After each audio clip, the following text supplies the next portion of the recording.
देखिए बेटा, derivation of equations of motion by calculus method. पिछले लेक्चर में हमने मोशन के इक्वेशंस को ग्राफिकल मेथड से सॉल्व किया था। ग्राफिकल मेथड से हमने तीनों इक्वेशन सॉल्व की थी। आज हम उन्हीं तीनों इक्वेशंस को कैलकुलस मेथड से सॉल्व करेंगे। तो कैलकुलस मेथड से सॉल्व करने से पहले आपको एक चीज़ हम बता दें, इसमें इंटीग्रेशन का यूज होता है।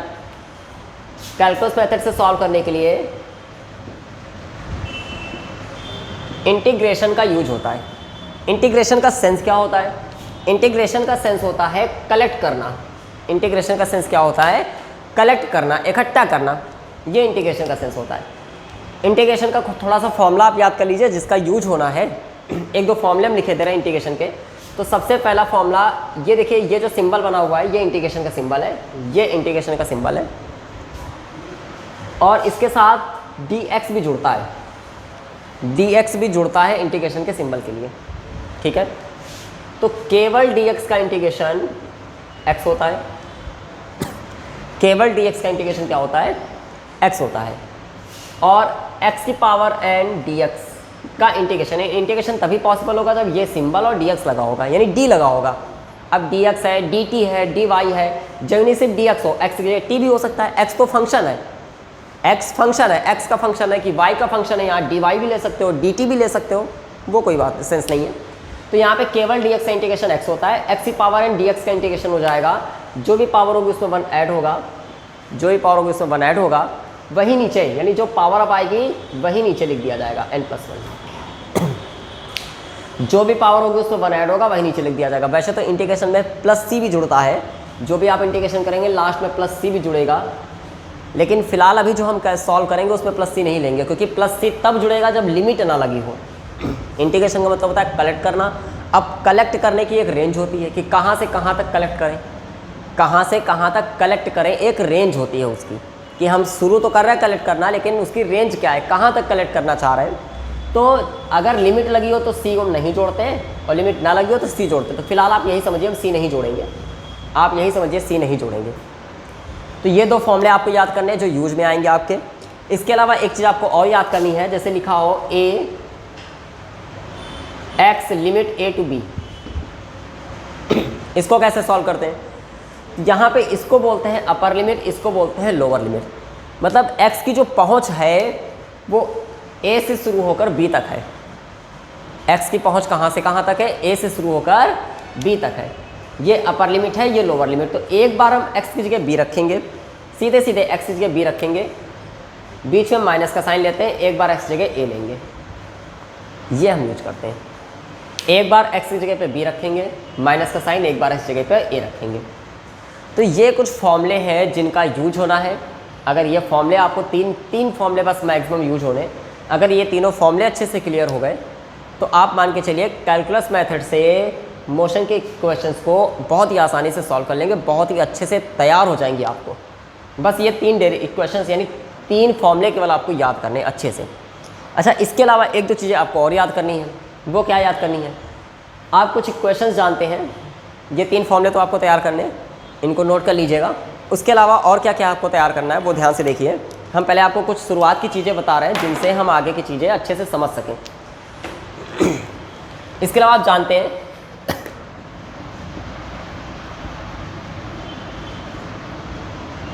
जो वेलोसिटी का फॉर्मूला होता है v, वेलोसिटी का फॉर्मूला v कितना क्या होता है? Displacement upon time, displacement upon time. यानी हम इसको लिखते हैं delta s upon delta t। ये वेलोसिटी का फॉर्मूला होता है, delta s upon delta t। Delta की जगह पे बेटा हम d भी यूज कर सकते हैं, यानी हम इसको ऐसे भी लिख सकते हैं v = ds अपॉन dt।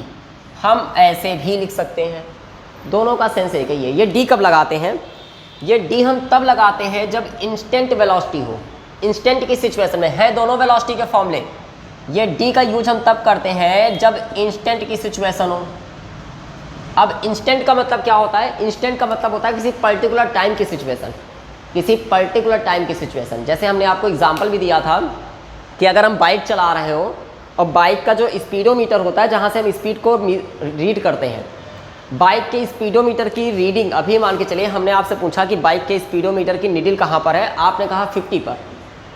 जब तक आपने हमसे 50 बताया, आपका माइंड थोड़ा सा डिस्टर्ब हुआ और वो रीडिंग 50 से घटकर मान के चलिए 47 आ गई, या फिर 50 से बढ़कर 53 पहुंच गई या 52 पहुंच गई, जो हम उस स्पीडोमीटर की बात कर रहे हैं जो नंबरिंग बताता है, जिसमें नंबर्स चलते हैं। आज के समय में जो बाइक्स आ रही हैं उनमें नंबर्स चलते हैं।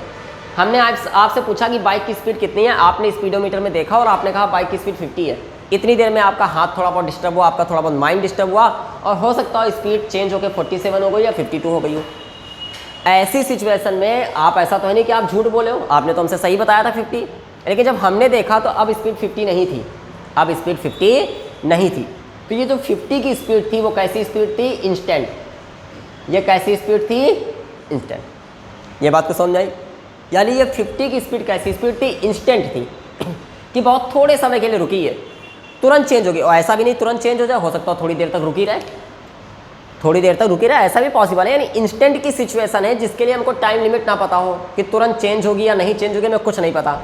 जैसे हमने दूसरा एग्जांपल आपको लाइट वाला दिया था, शायद आपको याद हो कि लाइट, अगर जैसे हम मान लीजिए किसी से फ़ोन पे बात कर रहे हैं, उसने हमसे पूछा लाइट आ रही नहीं आ रही, हमने उससे कहा आ रही, जब जैसे ही हमने उससे आ रही कहे तब तक लाइट चली गई। अब ऐसा तो है नहीं कि हम झूठ बोल रहे थे, हम अपनी जगह पे सही थे क्योंकि उस समय लाइट आ रही थी, लेकिन अब जा चुकी है। तो ये सारी कंडीशन कैसी कंडीशन है? इंस्टेंट। तो डी किसके लिए लगाते हैं? इंस्टेंट के लिए। बात समझ में? डी किसके लिए लगाते हैं? इंस्टेंट के लिए। तो जो वेलोसिटी का फॉर्मूला होता है वो delta v upon delta S upon delta T होता है, उसको हम D S upon D T भी लिख सकते हैं। यानी जहाँ जहाँ डेल्टा है वहाँ पे हम डी का यूज कर सकते हैं। इसके अलावा जैसे हमने वेलोसिटी का फॉर्मूला आपको बताया, ऐसे ही एक्सेलरेशन का फॉर्मूला होता है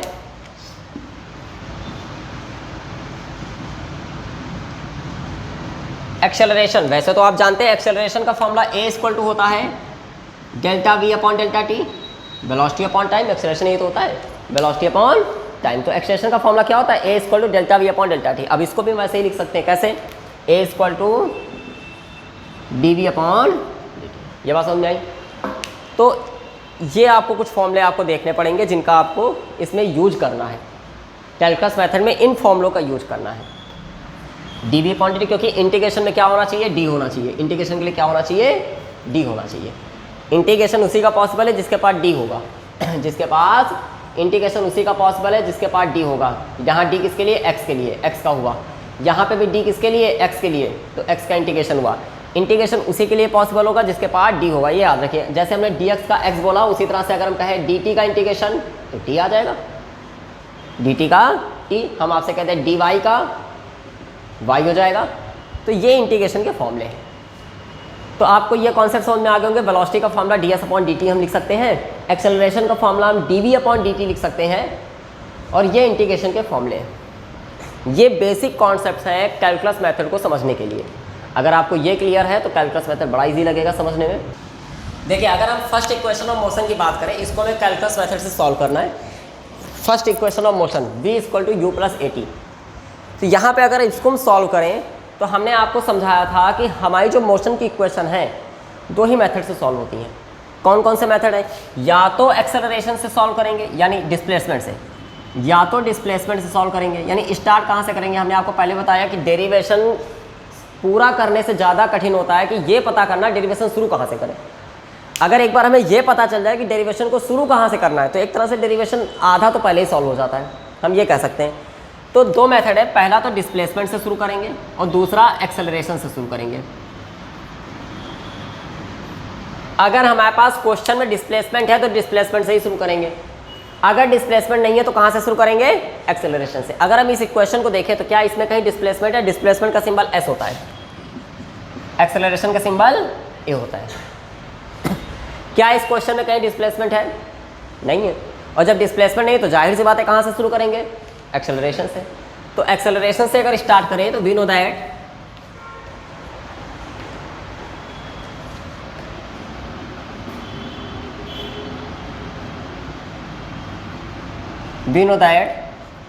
acceleration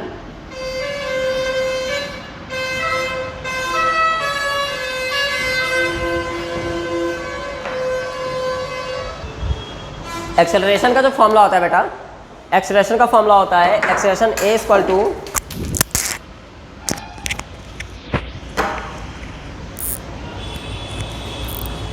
acceleration A equal to क्या होता है, अभी अभी हमने पढ़ा dv अपॉन dt। मल्टीप्लाई करा दीजिए, क्रॉस मल्टीप्लाई, तो यहाँ से आएगा a dt equal to dv। ये इक्वेशन मान लीजिए, integrating this equation on both side, integrate this equation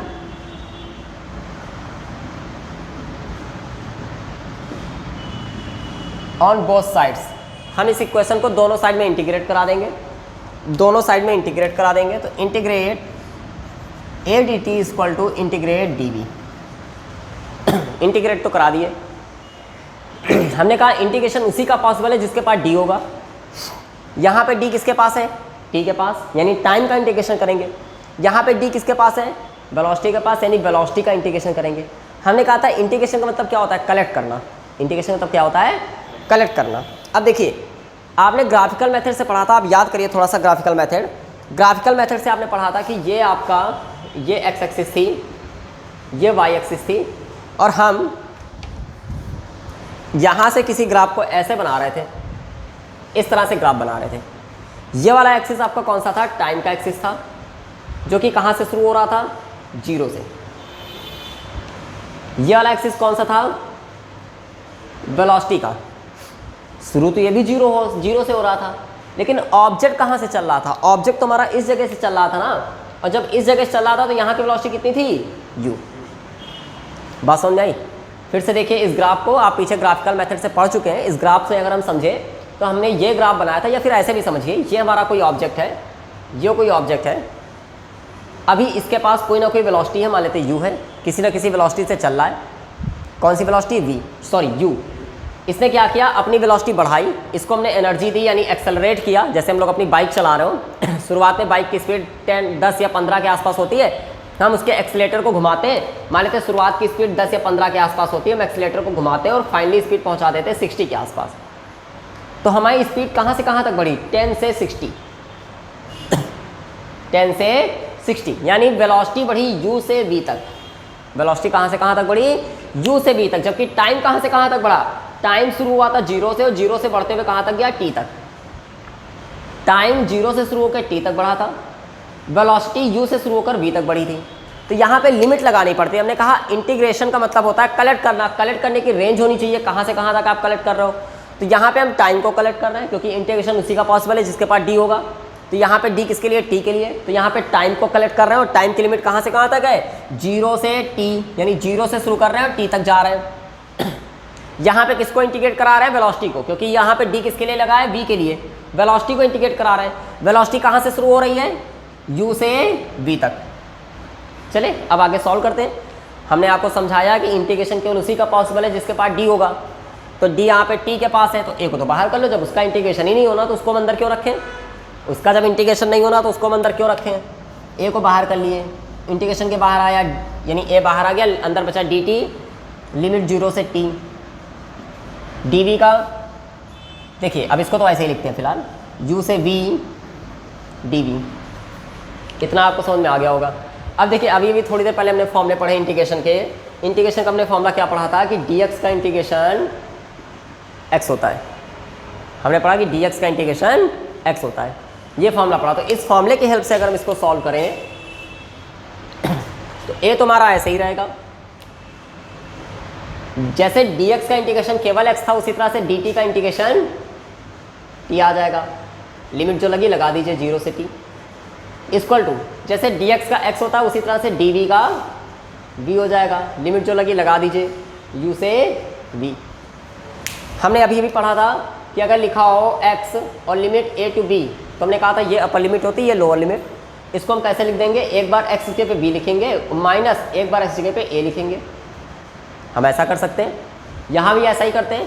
तो यहाँ पे हम a को तो ऐसे बाहर पड़ा रहने देते हैं, एक बार t की जगह पे t लेंगे, माइनस एक बार t की जगह पे जीरो लेंगे, इक्वल टू एक बार v की जगह पर v लेंगे, माइनस एक बार v की जगह पे u लेंगे।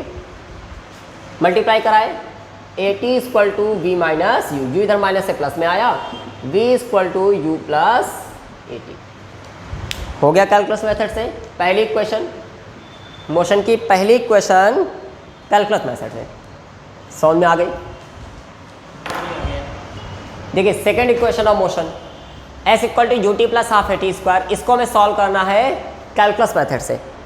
कैसे करेंगे? तो हमने आपको बताया कि जो हम इक्वेशन सॉल्व करते हैं वो उसके दो ही तरीके हैं, या तो डिस्प्लेसमेंट से सॉल्व करेंगे या तो एक्सेलरेशन से।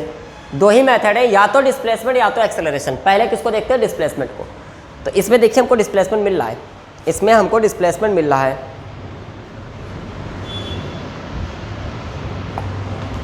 इसमें हमको डिस्प्लेसमेंट मिल रहा है, डिस्प्लेसमेंट कितना है? s।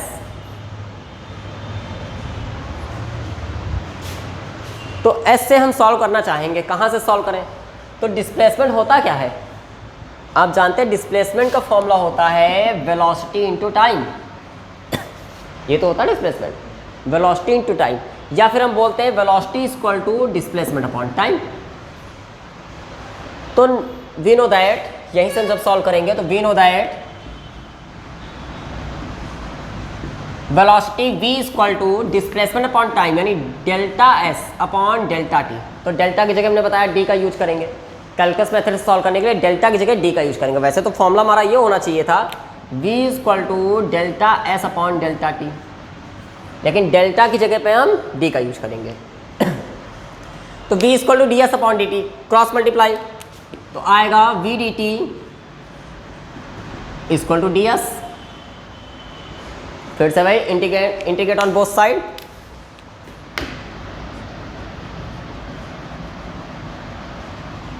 Integrate on both side,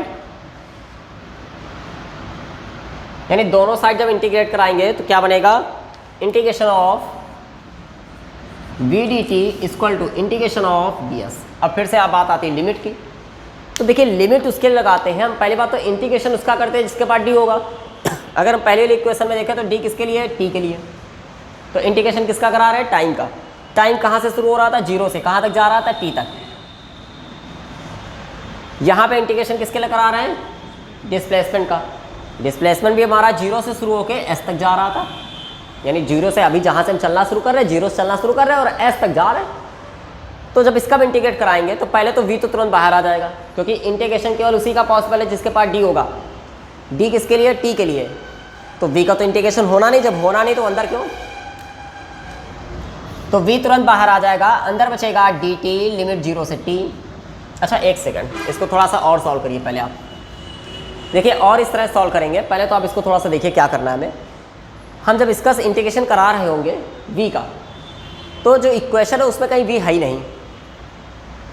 equation जो हमें प्रूव करनी है उसमें कहीं v नहीं है। सबसे पहले तो ये समझिए, हम चाहें तो यहाँ से v को बाहर करके dt का इंटीग्रेशन करा दें, लेकिन इक्वेशन में कहीं v है नहीं, तो हम v को कहाँ से ले जाए? तो पहले तो v को हटाइए। कैसे हटाएंगे? तो हमने पढ़ रखा है v होता है u प्लस ए टी। तो पहले तो v की वैल्यू आप ये रखिए u प्लस ए टी। तो अगर v की वैल्यू ये रखें तो यहाँ आएगा u प्लस ए टी का इंटीग्रेशन। v की जगह u plus A T, v की जगह u plus A T, dt तो ऐसे ही लगा है, जीरो से t equal to D S zero से एस। अब इसको हम सॉल्व करते हैं। तो यहां से पहले तो आप क्या करिए, इस डी टी का अंदर मल्टीप्लाई हो जाएगा, तो कंडीशन बनेगी यू डी टी और इसका इंटीग्रेशन कहां से कहां तक? जीरो से T plus A T D T, A T D T integration zero से टी, तो फिर टाइम का इंटीग्रेशन करा रहा है जीरो से T equal to D S zero से एस। देखिए इस वाले स्टेप को समझिएगा, यहाँ क्या किया गया?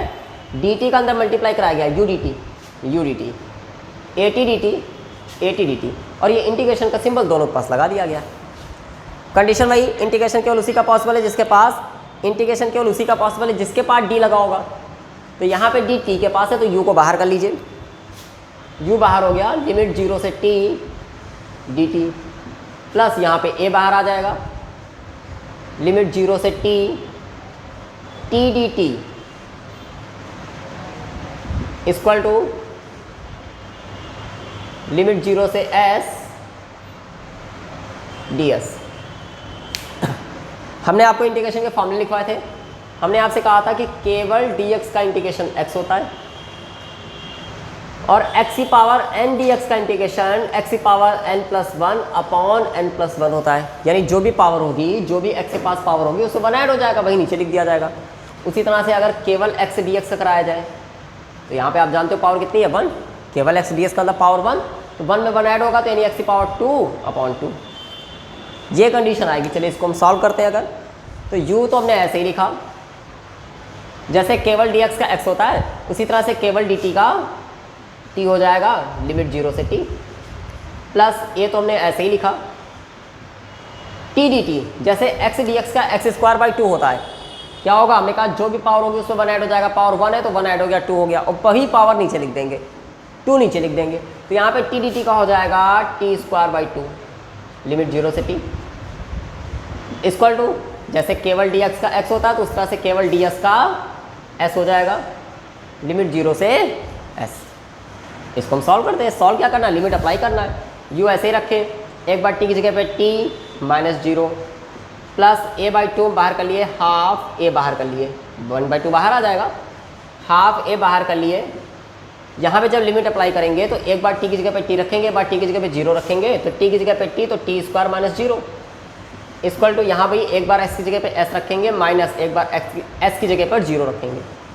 सारे जीरो का कोई सेंस नहीं, सारे जीरो हटा दिए तो फाइनली हमारे पास फॉर्मूला बना ut plus half a t square equal to s। ये तो हमको सॉल्व करना था। s equal to ut plus half a t square, s equal to ut plus half a t square. ये हो गई second equation of motion by calculus method. देखिए बेटा, third equation of motion v square equal to U square plus 2as। हमें इस equation को calculus method से solve करना है। कैसे करेंगे इसको, देखिए सबसे पहले इसमें भी, अब फिर से इसमें वही कंडीशन, एक्सेलरेशन भी है और डिस्प्लेसमेंट भी है। इसमें एक्सेलरेशन भी है, डिस्प्लेसमेंट भी है। तो या तो आप एक्सेलरेशन से सॉल्व करते हैं या तो डिस्प्लेसमेंट से सॉल्व करते हैं। तो इसमें क्या करेंगे, अब देखिए इसके लिए आपको थोड़ा सा याद करना है, शुरुआत का एक स्टेप, केवल सिर्फ एक स्टेप आपको याद करना है थोड़ा सा, बाकी सारे स्टेप वैसे ही कैलकुलेशन से हो जाएंगे। जो स्टेप याद करना है वो क्या होगा, we know that acceleration a equal to होता है dv बाई dt, इतना तो आप सब जानते हैं। एक्सेलरेशन a इक्वल टू कितना होता है, dv बाई dt, ये a होता है। एक्सेलरेशन a होता है dv बाई dt। अब हमने किया क्या, इसमें ऊपर नीचे मल्टीप्लाई करा दिया ds से, ये अपनी तरफ से किया। बस यही लाइन आपको याद करनी, ये पर्टिकुलर कंडीशन इसमें आती है, ये पर्टिकुलर कंडीशन इसमें आएगी, उसके बाद आपको ये लाइन समझ में आ जाएगी। केवल यही लाइन आपको याद करनी है।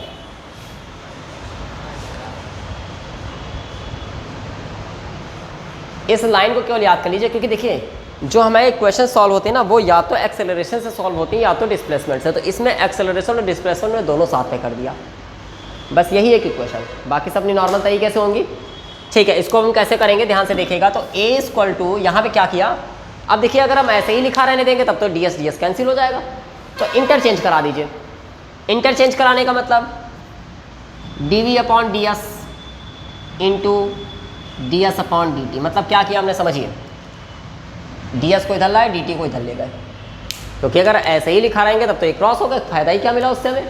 तो इंटरचेंज करा दीजिए, dv के अपॉन में ds ले आइए, देखिए वही ds को इधर कर दिया, dt को इधर कर दिया, ds अपॉन dt। अच्छा, ऐसा हमने क्यों किया, क्योंकि आप जानते हैं कि जो ds अपॉन dt होता है वो v होता है, वेलोसिटी। ds अपॉन dt कितना होता है, v होता है। तो अब हमारा फॉर्मूला बना a इक्वल टू, ये dv अपॉन ds तो हमने ऐसे ही लिखा, इंटू v, क्रॉस मल्टीप्लाई। अब वही पुराना प्रोसेस, अब कुछ नहीं, नया नहीं है। a ds equal to v dv, a ds equal to v dv। Integration on both side, दोनों साइड में इंटीग्रेशन कराएंगे।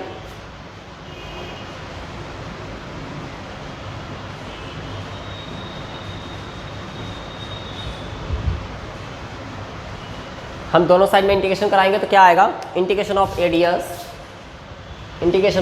ds equal to integration of v dv। देखिए अब इंटीग्रेशन आप जानते हैं उसी का पॉसिबल है जिसके पास डी होगा।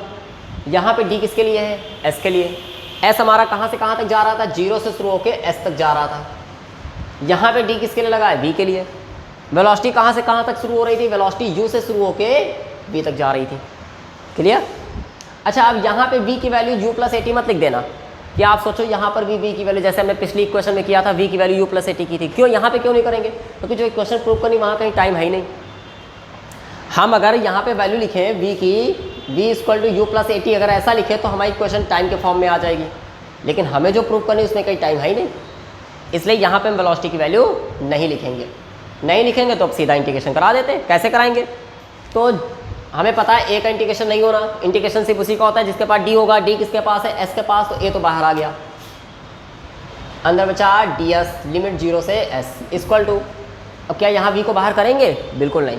क्यों नहीं करेंगे? क्योंकि हमने कहा इंटीग्रेशन सिर्फ उसका होता है जिसके पास डी होगा। डी किसके लिए? वी के लिए। तो यहाँ पे तो वी ही है, तो इसलिए वी को बाहर नहीं करेंगे। इसको हम ऐसे ही लिखते हैं, वी डी वी लिमिट 0 से यू से वी। अच्छा, इंटीग्रेशन वाले फॉर्मूले आप याद करिए। आपने आपको बताया था कि केवल dx का x होता है और x dx का जो भी पावर होगी उससे 1 ऐड होगा, x की पावर 2/2 होगा। जो भी पावर होगी उससे 1 ऐड होगा, x की पावर 2/2। चलिए यहाँ पे हम सॉल्व करते हैं इसको। तो a तो हमने ऐसे ही रखा, जिस तरह से केवल dx का x होता है तो उसी तरह से केवल ds का s हो जाएगा। Limit 0 to s equal to, जिस तरह से x dx का x² 2 होता है उसी तरह से v dv का v²/2 हो जाएगा। लिमिट u से v अप्लाई करते हैं लिमिट। a तो हमने ऐसे ही लिखा, एक बार s की जगह पे s लेंगे, माइनस एक बार s की जगह पे 0 लेंगे, इक्वल टू 2 को तो बाहर कर लीजिए, 1/2 बाहर कर लिया हमने। एक बार v की जगह पे v लेंगे तो v² माइनस एक बार v की जगह पे u लेंगे, u²। 0 का कोई सेंस नहीं। 2 को इधर मल्टीप्लाई में ले आइए, 2as, 2 को मल्टीप्लाई में लिया 2as equal to v² minus u²। u minus इधर प्लस में आएगा तो फॉर्मूला क्या बनेगा? u इधर प्लस में चला जाएगा तो बचेगा v² equal to u² plus 2as। यही तो हमें प्रूव करना था, v² equal to u² plus 2s। ये हो गई third equation of motion by calculus method.